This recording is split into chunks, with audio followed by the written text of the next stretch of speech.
Então, ao longo dessa série de estudos que têm sido feitos por várias pessoas, várias instituições no Brasil, sobre a chamada nova classe média, sobre a ascensão social, e até do ponto de vista, o que é interessante são estudos que começaram a interessar as empresas também. Quando eu estava na Fundação Getúlio Vargas estudando isso, comecei a dar muitas palestras para empresas de todos os tipos. Então interessa aos gestores de política, aos empresários e aos acadêmicos. Mas o que eu acho é que talvez a gente tenha dado, como os outros estudos dessa série produzida pela SAI têm mostrado, a gente tem dado muita ênfase ao consumo, como se classe C ou nova classe média fosse sinônimo de consumo. E, na verdade, eu acho que o que eu aprendi, e na verdade me surpreendi, é que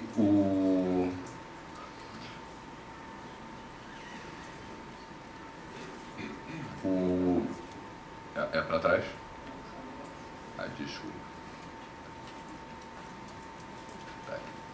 Mas que na verdade eu acho que o que me surpreendeu sobre nos estudos é a importância do trabalho. O trabalho é o fator preponderante que permite pensar em termos de sustentabilidade do processo. Acho que é natural que as empresas, etc., vejam como novo mercado, classe C, né? C começa com consumo, assim como carro, cartão de crédito, crédito ao consumidor, etc. Mas, na verdade, o grande símbolo da nova classe média é a carteira de trabalho. Esse é aí o carteira de trabalho com todos os direitos trabalhistas incluídos. E esse, eu acho que foi o verdadeiro milagre da multiplicação da nova classe média, é a ascensão à carteira de trabalho. Acho que nesse processo, então, isso é o que eu gosto de chamar na pesquisa do lado brilhante dos pobres. O lado brilhante dos pobres é que as mulheres estão tendo menos filhos, os filhos foram para a escola e, um tempo depois, chegaram ao mercado de trabalho e conseguiram um emprego com carteira. Então, acho que a gente tem que... O que eu aprendi é olhar com menos preconceito para a base da distribuição, achar que é só programa social, é só crédito, isso faz parte da cena dessa nova classe média, mas o protagonismo é do trabalho.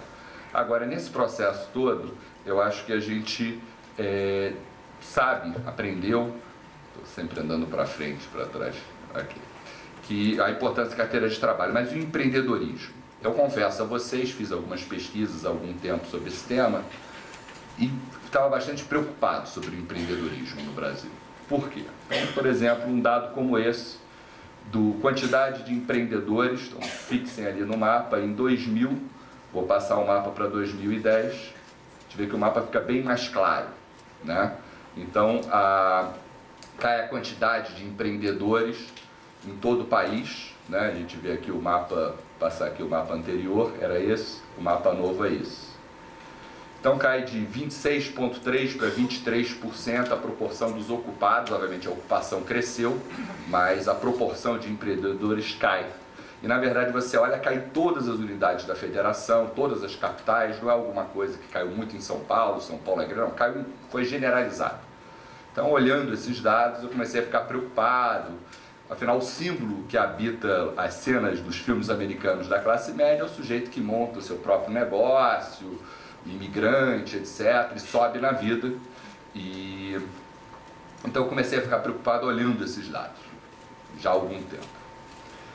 Se a gente olhar para o esforço ao empreendedorismo medido por horas de trabalhadas, esse esforço também cai, o que é uma boa notícia, né? Mas essa é a queda do esforço ao empreendedorismo, mais uma vez cai em todas as unidades da federação, ali está errado, cai de 49,98 para, está invertido, para 45,4, é 4 horas, ou seja, as pessoas, tem menos pessoas trabalhando como empreendedores e trabalhando menos horas. Agora, então isso é mais um dado que aponta na mesma direção. Agora, quando a gente olha o lucro dos empreendedores em 2000, eu nem tive coragem de botar o dado do lucro em 2000 que o Fábio gerou, porque eu achei assim um crescimento espetacular, então botei 2003, que é menos espetacular, porque na verdade o lucro crescia 78% nesse período. E aí eu botei o lucro ali de 2003 pela PME, que a gente vai ver.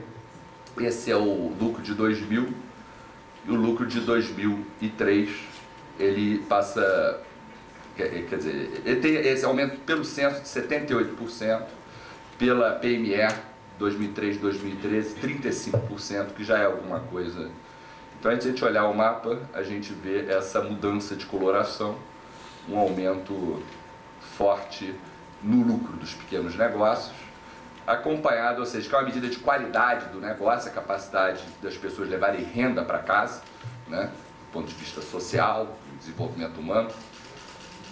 Então, sobe a qualidade dos empreendimentos e sobe a qualidade dos empreendedores medido por educação. Essa aqui é o mapa da educação no Brasil, dos anos médios de estudo, uma variável estrutural em 2000, e em 2010 esse mapa fica mais escuro, né? Só fazendo aqui de novo, esse aqui 2000, esse 2010, os anos de estudo sobem de 6,5 para 7,7, obviamente é um nível baixo ainda de educação, mas com uma derivada, com uma mudança forte ao longo do tempo.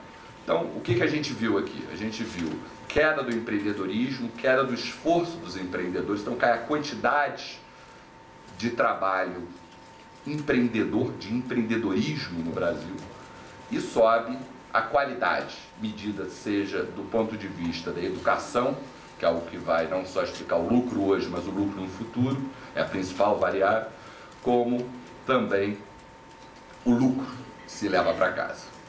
Então, um pouco qual é a tese que a gente está defendendo aqui?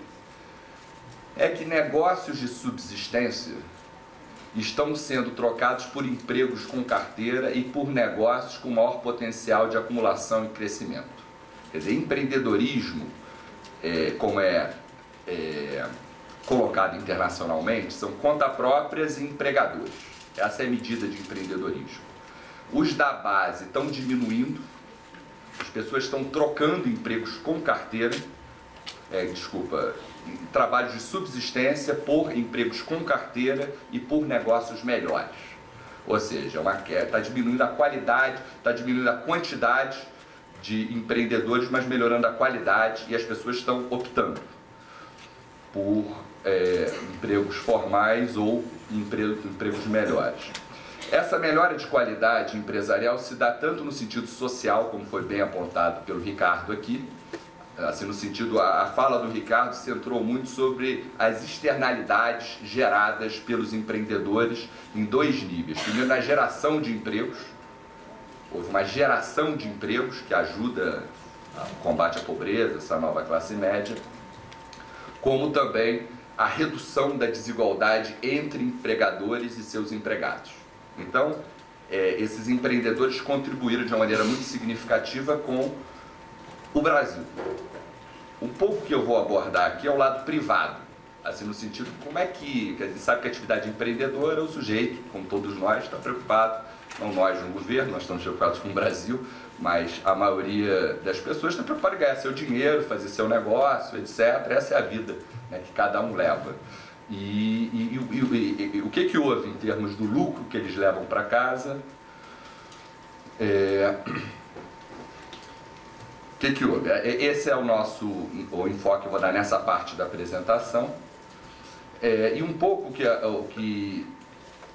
eu confesso a vocês que é uma interpretação que eu acabei de ter, mas que é muito parecida com o que eu já tinha visto. Tem os trabalhos da Eudete sobre empregadas domésticas, toda essa revolução que está acontecendo, diminuindo a quantidade de empregadas domésticas, em particular no último período, vai diminuir mais, eu acredito, com as mudanças legais, e o aumento da renda das empregadas domésticas. A mesma coisa, isso eu já tinha observado no setor de construção civil, que é um setor também de emprego baixamente qualificado, mas assim, falta engenheiros? Falta.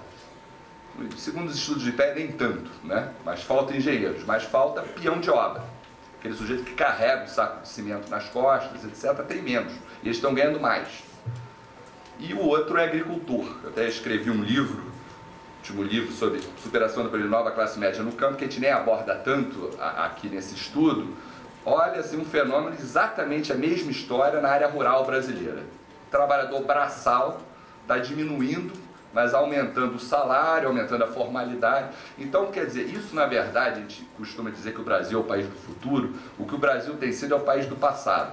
Essas práticas meio escravagistas, entre aspas, de trabalho, que é a empregada doméstica, o peão de obra, etc., eles têm sido diminuídos em prol de ocupações formais ou, nesse caso, negócios maiores. Então, o empreendedorismo de subsistência, ele segue a mesma marcha desses outros segmentos de trabalho pouco qualificado. Uma parte disso, a gente costuma ter uma preocupação, porque a educação no Brasil é muito baixa, é um apagão de mão de obra porque falta qualificação. Eu acho que é um apagão de mão de obra, em parte porque aumentou a qualificação na base.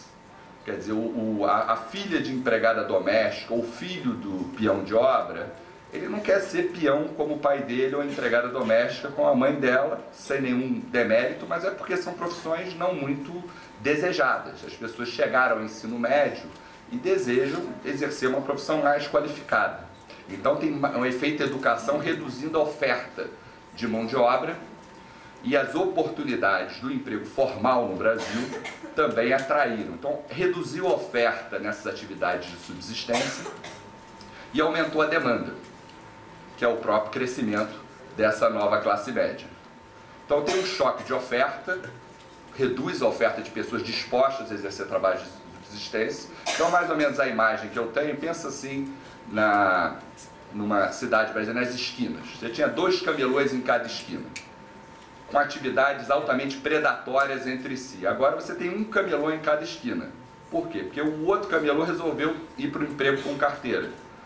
O camelô que lá restou, ele está ganhando mais dinheiro, e o outro, que foi para o outro, também está satisfeito. Então, porque, na verdade, eu acho que essa é uma lição importante para desenho de políticas.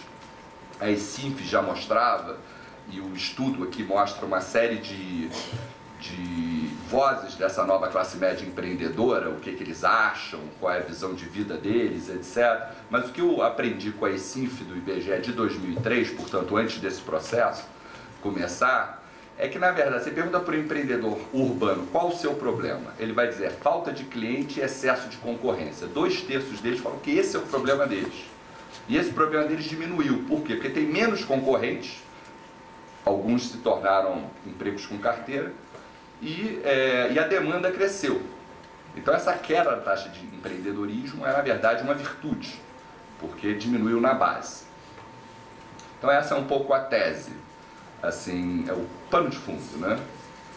Então, por favor. E o que está no caderno também mostrando é que agora que tem menos empreendedores relativamente e mais mercado, eles estão, isso é importante para o Sebrae, né, como uma mensagem, eles estão pedindo muito apoio à comercialização, em particular melhores lugares para vender o seu produto. Quer dizer, na verdade é o camelô da esquina que quer se tornar um quiosque, alguma coisa um pouco mais sofisticada, quer melhorar a forma de vender o produto dele. Eu acho que isso é um ponto muito importante, porque a gente tende, nós, seja estão pensando políticas públicas ou até montando um negócio, a pessoa pede, eu tenho essa especialidade, sei lá, sou engenheiro, sei construir, sei lá, relógios. Então vou vender relógios, ou vou criar políticas para apoiar os pequenos produtores. Mas, na verdade, as principais percepções, a dificuldade maior é de demanda, não é de oferta. Às vezes a gente acha, não, vamos montar empresas perfeitas, com assistência técnica, com crédito, com formais, etc. Mas a questão fundamental é se tem demanda por essas empresas. Porque se essas empresas surgirem, por melhores que elas sejam, se não tiver mercado, elas não vão sobreviver, elas não vão persistir, né? Então esse é o pano de fundo. As questões, a principal questão é qual o impacto sobre o retorno que o empresário leva para casa e para a família dele, já que a gente está pensando em nova classe média e pobreza, né? Então, eu vou olhar aqui, o Ricardo, ele enfatizou muito os dados da PNAD, que é a grande pesquisa nacional, de 2001 a 2011, olhou 10 anos. O que eu vou olhar aqui é a PME, por algumas características, ela permite olhar até 2013, fevereiro de 2013. Então, olhar essa evolução, com as limitações, só pega as áreas metropolitanas, etc. É uma história parcial, mas um pouco mais recente. E os dados do censo, que eu já mostrei, né? Então, a pergunta é, esse período de ascensão da classe média também é um período de ascensão do empreendedorismo? O sonho de subir na vida por meio de negócio próprio acabou com a crise, pós-crise europeia e o PIBinho? Será que o setor empresarial está andando de lado ou não? Essa é a pergunta. E aí, quem se beneficiou mais, etc., eu vou mostrar para vocês uma história que a mim me surpreendeu, uma história bonita, que está acontecendo no mercado de trabalho brasileiro. Quer dizer, a pergunta é, a batalhadora da periferia, em homenagem a Ildete, o emprego dela está subindo mais ou menos do que os empreendedores da capital? Você vai ver que a resposta é que a batalhadora da periferia que aparece lá na novela das 8, ela é representativa do que está acontecendo no Brasil. Então Mas por que sobe? É porque tem mais educação, mais formalização, está associando a cooperativas ou nada disso? Ou tudo isso, enfim, tem essa... Por quê? Né? Então, qual é a receita do sucesso? Que eu vou mostrar para você, e como é que essa receita muda na base. A gente sabe que o grande desafio do Bolsa Família, segundo a própria ministra Tereza Campelo, é a inclusão produtiva. Né? Que o fim da miséria é apenas o começo, né? Então temos que olhar para a inclusão produtiva, baseada em renda, né? Para ter essa... Mas como é que é no meio da distribuição, como é que é no topo? Então essas são as perguntas. Então vamos olhar pela PME. O lucro dos pequenos empresários, ele sobe 35,7% de 2003 a 2013 e o mediano sobe 51%. Ou seja, é um salto não desprezível, é maior na mediana do que na média, nos informando que a desigualdade caiu. Quer dizer, o bolo cresceu com mais fermento na base.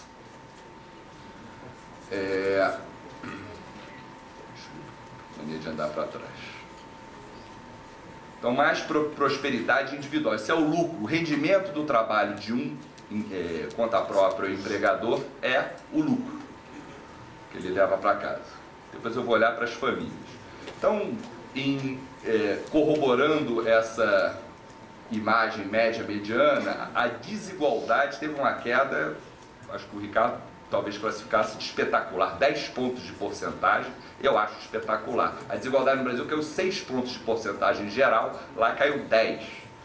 64 para 54 em 10 anos, ou seja, a desigualdade, além dos resultados que o Ricardo mostrou, de reduzir desigualdade entre empregadores e empregados, entre os empregadores a desigualdade caiu muito. 10 pontos de porcentagem, que é algo muito forte, se tratando do índice de Gini. E aí uma característica muito interessante da PME, que é uma das a única pesquisa no Brasil, de larga escala, que acompanha as mesmas pessoas ao longo do tempo. Então a gente permite ver janelas de um ano, se as pessoas estão subindo, quem era empreendedor, se ele subiu ou caiu. Não é só ver se o lucro aumentou, mas quantos subiram e quantos caíram. Então se a gente pegar de 2002 para 2003, que era um período difícil,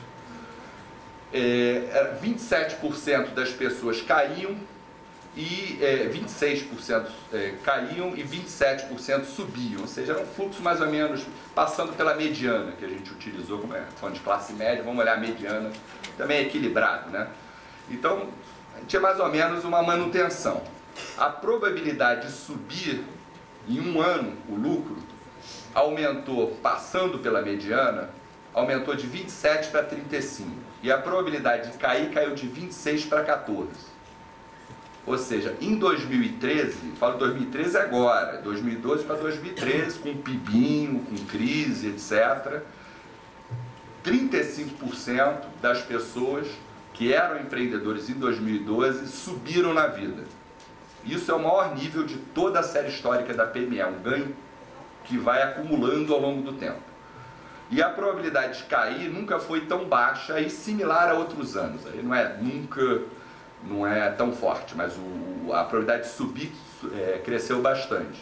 Ou seja, tem um fluxo, as pessoas estão subindo muito mais na vida do que caindo. Subir é o que a gente pode talvez chamar de oportunidades e cair de vulnerabilidades. Então, chamar atenção para a mobilidade, ou seja, tem mais prosperidade, menos desigualdade, mais oportunidade no sentido de você subir na vida como empresário e menos chance de você cair na vida. Ou seja, é um retrato bem forte. E eu acho que a gente tem falado muito, e daí a importância do MDIC estar aqui presente e com todas as propostas do Brasil Maior. A gente fala muito de política industrial, a gente precisa falar mais de política de serviços, que na verdade é o grande empregador que existe. A gente fala de política agrícola, a gente não fala, a gente não tem o hábito, que é um estudo, a própria UDET estudou isso há muitos anos atrás, a gente fala pouco de políticas de serviços. Então isso aqui é só ano a ano, etc., não vou cansá-los os detalhes. Agora vamos olhar um pouco o quadro para a renda do trabalho per capita, para não olhar o lucro, mas olhar a família, mas olhar a renda do trabalho per capita dentro do domicílio. Então tem um aumento de 28% e a mediana sobe 75%. Tá? Então a mediana mais do que a média, mais do mesmo, tá? É um pouco, só que estou olhando a soma da renda do trabalho, todo mundo do domicílio, dividido pelo número de membros, para pegar um pouco o efeito familiar. Então tem mais prosperidade familiar, tem mais equidade, o Gini, ele também cai cerca de 10 pontos percentuais nesse período de renda familiar per capita do trabalho, mais equidade e mais prosperidade, quer dizer, a probabilidade da família cruzar sai de 22 para 35, e a probabilidade de cair cai a metade, 23 para 11. Então a gente está realmente, quer dizer, em 2012, enquanto os nossos jornais estão dizendo pibinho e as contas nacionais estão nos informando isso, esse segmento segue subindo mais e caindo menos, né? De uma maneira surpreendente. A PME, nos últimos anos, ela mostra até um retrato mais auspicioso que o da PNAD, que já era um retrato auspicioso. Então eu vou usar um pouco e vou apresentar para vocês. Eu acho que o grande momento, vou chamar aqui de professor, etc., e essa é a minha profissão realmente, eu acho que o grande momento do professor lá no meu curso é quando eu ensino para os alunos a importância da regressão, né, para isolar efeitos. Então eu tenho uma coisa em economia do trabalho que é equação de salários. Que é uma coisa, não sei quantas teses de mestrado participei, que usa sempre essa regressão de salários, que é uma equação de log da renda contra uma série de características. Por que a gente está trazendo? A gente está fazendo a equação de salário só que aplicado a lucro, né, aos pequenos negócios, então é a equação de lucro.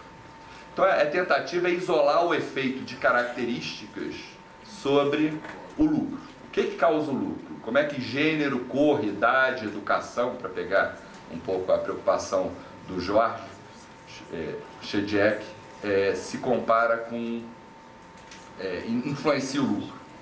Setor de atividade, características dos empresários, como é que características dos negócios, como setor, tamanho, tempo, ou variáveis ligadas à política, como cooperativas, cursos técnicos, formalidade, etc. Então, a primeira boa notícia é que o ajuste dessa regressão é melhor do que o ajuste de equação de salário. 59%, tal, que é bom para se tratando disso. Então, ou seja, 59% da desigualdade de lucro o modelo explica, que é bom. Então, vou dar um exemplo.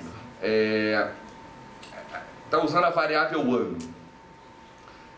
Se eu comparar pessoas iguais em 2003 e 2013, o lucro cresceu 33% nesse período, em 10 anos. Ou seja, dá um crescimento de 3% ao ano. Na verdade, esse quadro está errado. A conta está pensando em 8%, mas na verdade é 3% ao ano, e não 4%. Então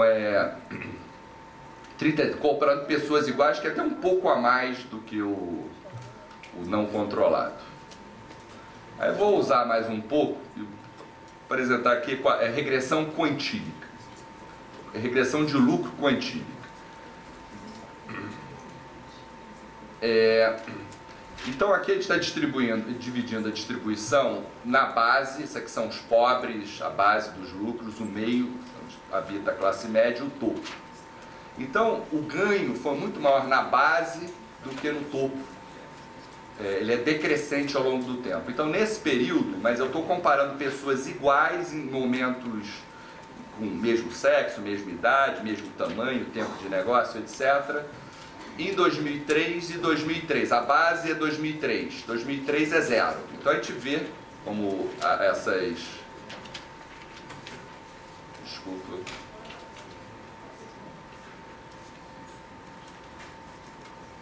Então como esse gráfico mostra, são os anos sucessivos. A coisa vai subindo, vai acumulando ganhos de lucro, até que o mais alto é 2013. E o que o dado está mostrando? Que nos 5% menores lucros, o ganho foi de 46%. Pessoas iguais, mas que estão no mesmo lugar da distribuição. Na mediana, que é representativa da classe média, até porque a distribuição, como o Ricardo mostrou, a distribuição, os empreendedores do Brasil são um bom retrato dos brasileiros, dos trabalhadores brasileiros. Sobe 24. E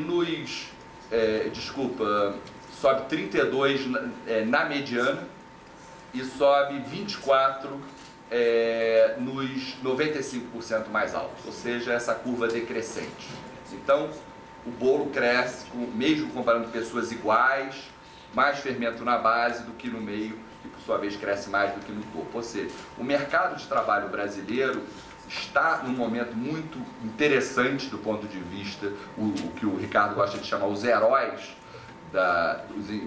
acho que ele colocou os empreendedores meio como heróis, no sentido de que estão gerando mais empregos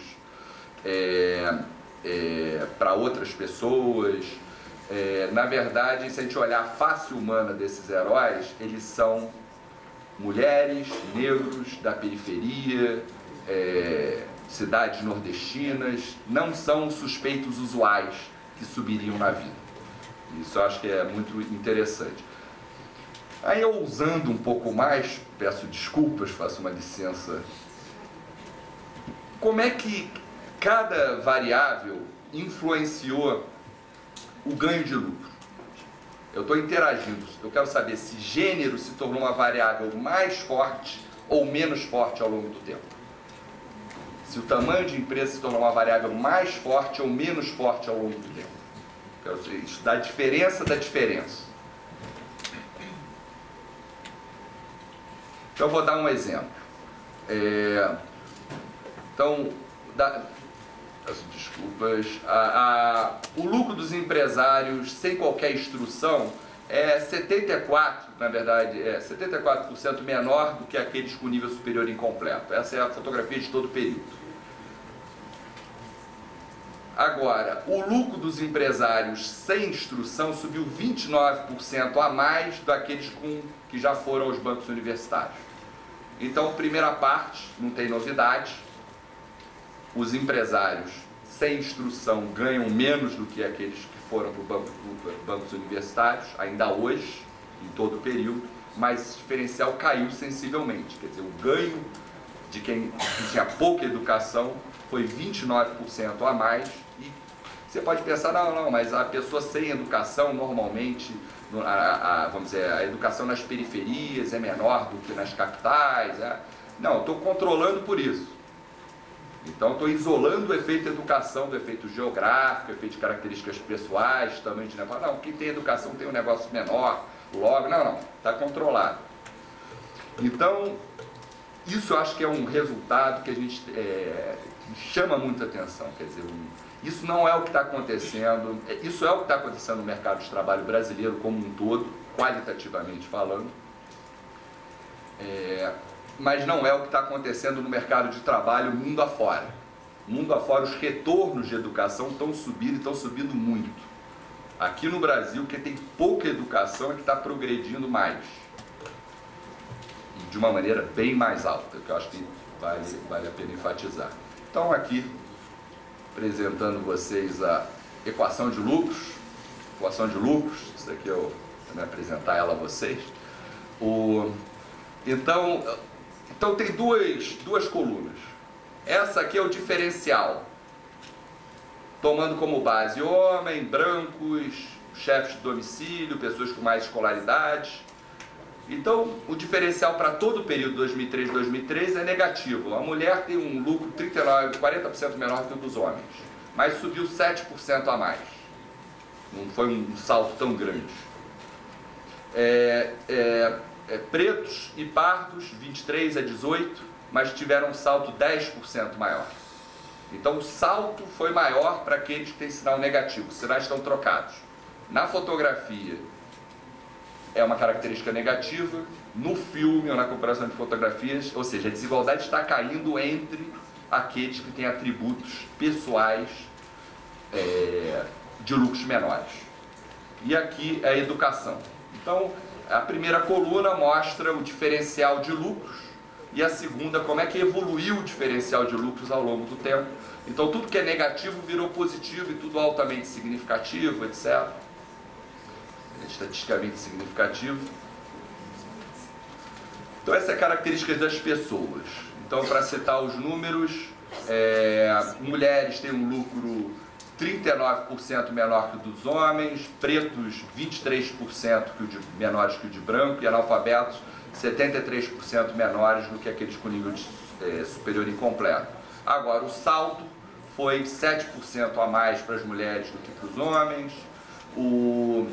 Pretos, o lucro cresceu 10% a mais, pessoas que se reportam de raça preta, 10% a mais do que o de brancos, e analfabetos 16%, 17% a mais do que os de bancos universitários. É o mesmo do outro, só que isolando as características. Vamos olhar agora a característica dos negócios. Então, negócio por conta própria, o negócio com 5 empregados é 80% maior o lucro do que o de conta própria. Negócios maiores são mais lucrativos. Mas o maior ganho que aconteceu, quer dizer, é 79% a mais nos negócios com mais de 5 empregados, mas caiu 27% o diferencial em relação aos conta própria. Ou seja, os pequenos negócios tiveram desempenho em crescimento maior de lucro. Os informais, que são aqueles que não contribuem para a Previdência, é uma proxy que a gente fez aqui, que tem na PNAD, na PME, é 42% menor, mas aumentou 25% mais do que os formais, o lucro. Aquele cooperativado, o lucro é 13% maior, mas caiu 14% o diferencial de 2003 a 2014. Em relação a quem frequenta a educação profissional, o lucro também é 6% menor do que quem concluiu e sobe mais.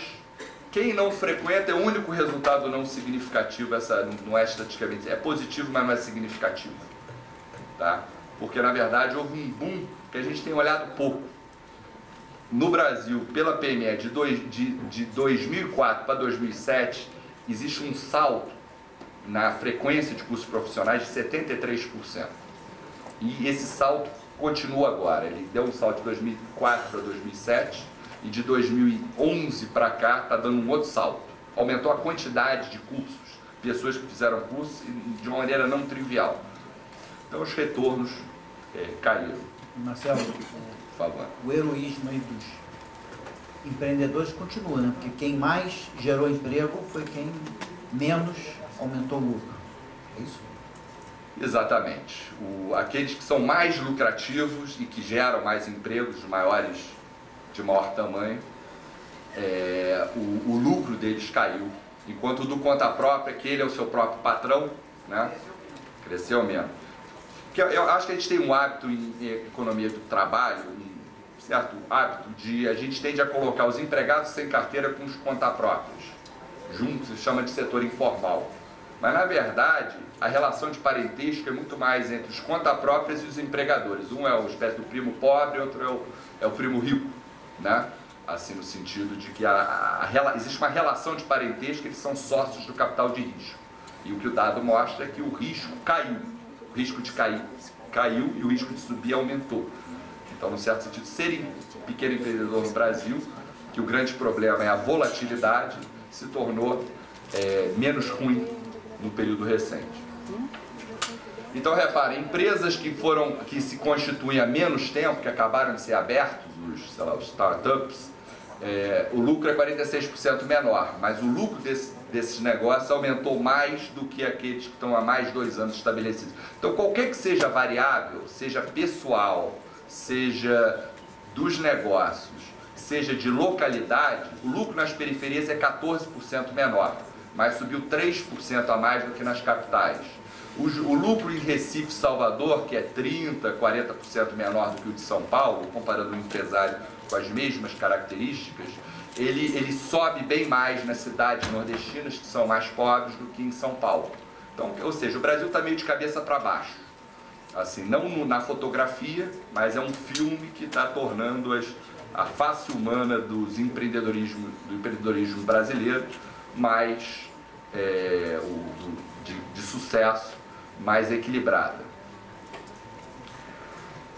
Então, só para terminar, olhando um pouco a regressão quantílica, quer dizer, na base da pirâmide, o diferencial de gênero é maior do que no topo da pirâmide dos pequenos empresários. Em raça é diferente. Em raça, no topo da pirâmide o diferencial é maior. Em gênero, no topo da pirâmide o diferencial é menor. Por educação, no topo da pirâmide o diferencial é maior. Então é um pouco... E por formalidade, pouco afeta. Na verdade, não mudou muito ao longo do tempo, não mudou muito ao longo da distribuição. E aqui tem uma verdadeira revolução acontecendo com o advento do microempreendedor individual, a partir de 2009, e os dados da PNAD, no estudo tem um gráfico muito bom disso, mostra que a taxa de formalidade estava mais ou menos estável, de 2008 para cima, ela dá um salto, que vai até hoje, a PME mostra que esse salto continua cada vez maior até 2013, o advento do empreendedor individual. Ou seja, estão sendo feitas políticas aqui, empreendedor individual, educação profissional. Você tem políticas como o Pronatec acontecendo, programas de compras governamentais. Vou passar rapidamente, só para terminar, acho que a gente está cumprindo bem a tabela do tempo, só dar um pouco, como dizia Milton Santos, o homem não vê o universo desde o universo, ele vê o universo desde um lugar. E o censo permite a gente olhar os vários lugares, o empreendedorismo em vários lugares brasileiros. Qual é o lugar mais empreendedor do Brasil? É o Pará. E a capital do empreendedorismo brasileiro é Belém. Onde que tem menos empreendedores no Brasil? Alguém aposta alguma? Distrito Federal. 17%, a taxa é menor, talvez pela presença de funcionalismo público, etc., mais formal. É menor que a varia de 17 para 27. Em todos os estados, a taxa de empreendedorismo caiu. Agora, o Distrito Federal, onde o lucro é maior dos pequenos negócios, R$5.000 em média entre os estados, e é também o maior lucro entre as capitais. Porque o Distrito Federal é uma cidade-estado, né? Mas quando você compara com as capitais, também. E aí, só para terminar aqui, Santa Catarina, onde os empreendedores trabalham mais horas, 44 horas por semana, e a horas caiu em todos os estados da federação. Ser empreendedor a vida é dura, né? Trabalha acima. Quer? Trabalha menos. Sim. Deixa eu ver o meu Rio de Janeiro aqui para me defender para ver se tem um efeito. Seu ano de estudo, desculpa.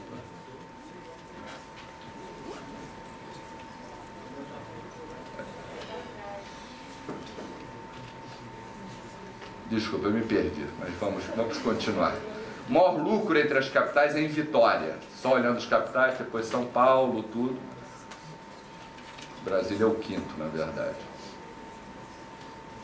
E aí, olhar todos os municípios brasileiros, vantagem do censo, você repara que tem alguns nomes curiosos nos mais empreendedores, como Progresso, Sério e Passa 7, que é 77% de empreendedores. Não sei se Passa 7 se deve a algum grande negócio, que foi realizado, mas 77% dos ocupados são empreendedores, mas que é muito no Rio Grande do Sul, né?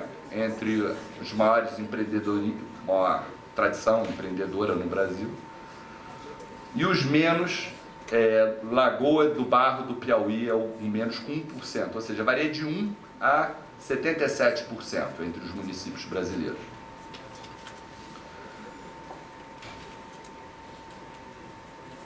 Contra o nome, né, Marajá do Sena sugere pouco trabalho, mas na verdade 68 horas semanais, isso obviamente a gente tem que tomar o devido cuidado, né, com Lizarda nos Tocantins 15 horas. E o lucro mais alto é aqui perto em Goiás, pelo censo, obviamente aí depois tem que investigar a amostra, etc, saber se não tem ali um chamado ponto fora da curva, né? Não teve tema, R$19 mil o lucro dos pequenos negócios lá, mas reparem só que no topo do lucro tem todas as regiões brasileiras, com exceção do Nordeste, mas tem Centro-Oeste, tem Sul, tem Norte, segundo é Pará, e onde o lucro é menor em São João do Tigre. Então, quer dizer, isso aqui a gente elaborou, nem está incluído no relatório, mas vai dar o... O que é? É uma rua. Não tem poucos negócios. A escolaridade mais alta são os suspeitos adicionais entre os empreendedores, são os líderes do IDH, né? Que é São Caetano, Niterói. As capitais são mais conhecidos, esses são cidades maiores. Os mais baixos também, Lagoa de Barro do Piauí, também está lá, é menor. Enfim, então a história que eu gostaria de frisar é essa história de mais prosperidade, um crescimento de lucro mais forte, o forte dos empreendedores, 35%, é um número de 2003 a 2013.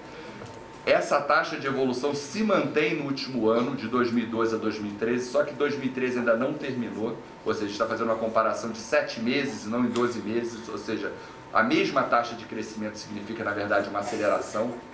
Então, existe um paradoxo entre o desempenho do mercado de trabalho em geral, do empreendedorismo em particular e as contas nacionais, é algo que a gente está estudando. O Ricardo, acho que tem uma reunião no IBGE, não é isso? Para tentar entender mas o que acontece, o trabalhador brasileiro, ele acha que ele está num país que está crescendo mais do que o país das contas nacionais. Então existe um paradoxo que a gente tem que entender o porquê desse paradoxo. Mas o retrato acho que talvez a melhor imagem, é um espetáculo de crescimento a preços populares, onde quem está sentado na primeira fila são mulheres, negros, pessoas da periferia, cidades nordestinas, e é isso mais ou menos que está acontecendo no mercado de trabalho brasileiro, e não é o que acontece no mercado de trabalho dos BRICS, ou onde a desigualdade aumenta, e aqui ela está caindo fortemente. Muito obrigado.